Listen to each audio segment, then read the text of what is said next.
சர்வதேச விண்வெளி நிலையம் சென்ற இந்திய வீரர் சுபாஷு சுக்லா உள்பட 4 வீரர்கள் நாளை பூமி திரும்புவதாக நாசா தெரிவித்துள்ளது.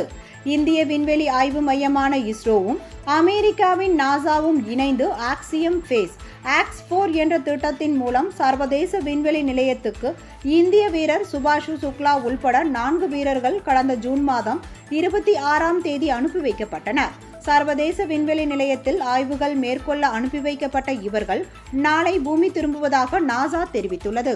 அன்றைய தினம் மாலை 4:15 மணிக்கு சர்வதேச விண்வெளி நிலையத்திலிருந்து விண்கலம் தனியாக பிரிக்கப்படும் எனவும் பின்னர் மாலை 4:35 மணிக்கு விண்கலம் பூமியை நோக்கி தன்னுடைய பயணத்தை தொடங்கும் எனவும் நாசா தெரிவித்துள்ளது.